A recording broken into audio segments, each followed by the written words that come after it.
हाँगा चाहिँ काट्नु पर्यो। अनि यो त त्यति सप्रेको छैन। यो अलिक मल हालेर काँक्रो रोपेको यहाँ। ए काँक्रोले मल खायो अझै यहाँ पहिलोचोटि मल हालेर रोप्दा यस्तो सब्रिन्छ। ए यत्रो यत्रो डङ्गा भएर यिनीहरूको यत्रो यत्रो डङ्गा थियो पहिला।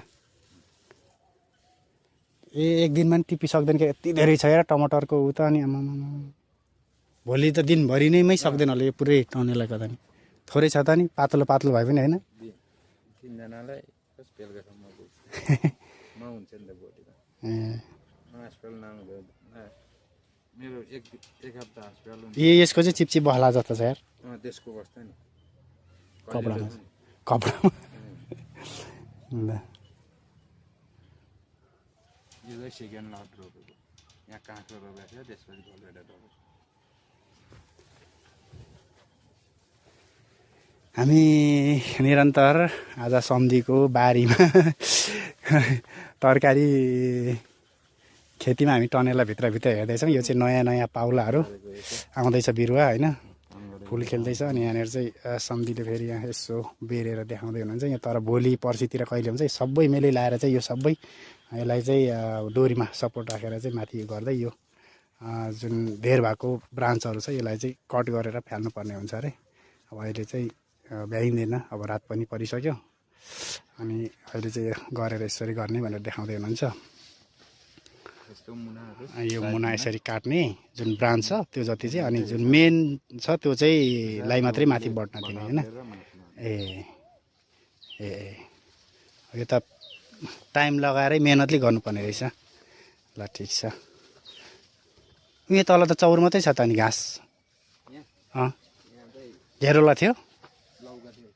ए लौकालाई त जमिन धेर चाहिएन, आकाश धेर चाहियो होइन। छाना मात्रै छ, तल जरा चाहिँ यति एक एक लाइन मात्रै। ए यता खोर्सानी रहेछ, यो अखबारे खोर्सानी हो। ए अखबारेको त मूल्य पनि राम्रो होला है सम्धी। ए हजुर यतिको यतिको हुन्छ होला नि, हरियो हरियो ठिक। धेरै पाकेको पनि रातो हुन्छ होला है। यस्तोहरू अलिअलि रातो। यो यहाँको टिप्दा हुन्छ होला नि त, मिठो हुँदैन।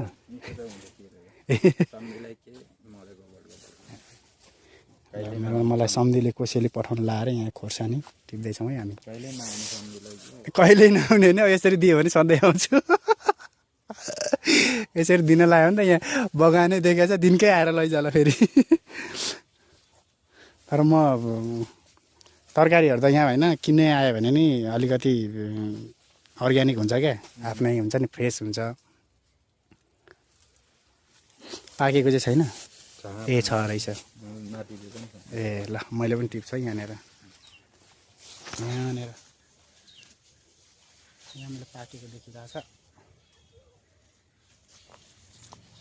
हल्का हल्का पाकेको भने मिठो हुन्छ क्या टोक्न चाहिँ सम्धी।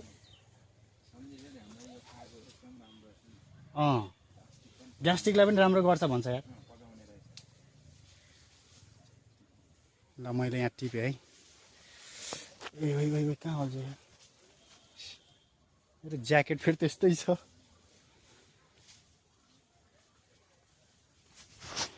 यो खुर्सानी पनि पाकेको ठिक्क ठिक्क पाकेको त टिप्दै बेच्ने होला नि सम्झे होइन। अन्त व्यापारीहरू आउँछ है डाइरेक्ट यहाँ।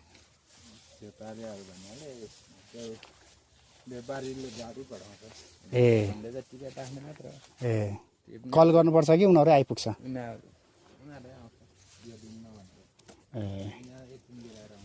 ए फेरि पकाएर राखेर अनि यो टिपेर फेरि वेस्ट हुन्छ नि त। एक दिन बिराएर आउँछ, हामी टिप्ने जोग्ने राख्ने उनीहरूको देखेर आउँछ। ल मरेछ यार खोर्सानीको बोट पनि यहाँ। ल सम्धीले मलाई अलिकति कोसेली टिपिदिनु भएको अरे। अब हामी खोर्सानीको बोटतिर नि आइपुग्यो।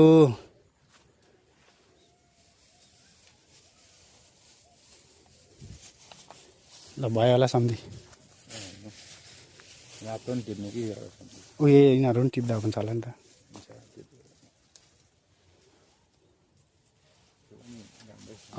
पाकेको यो त बोट चाहिँ अब खुलिन लागेछ है।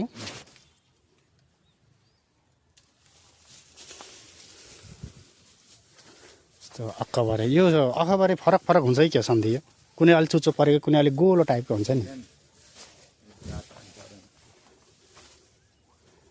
तपाईँहरूले तरकारीहरू त केही किन्नु पर्दैन होला है, त्यही मासु किन्न मात्रै। मासु भाले पालेछ? ए खसी कसले काट्छ? ए ग्रुपमा मिलेर समूहमा ए यहाँ झरेछ भने अरे किन फ्याल्नु यही पाकेको ए ए कमी छैन,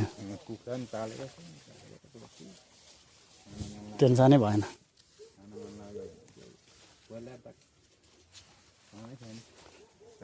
हजुर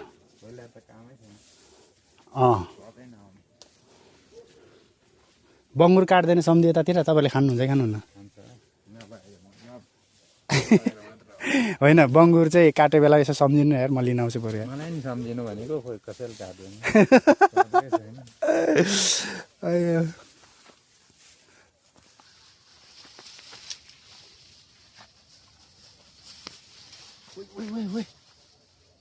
मेरो त यो डोरी अल्झिएर हैरान पाएर त सम्झियो, यो ज्याकेटको डोरी होइन कि यो जो डोरीतिर लुत्रेको लत्रै गर्छ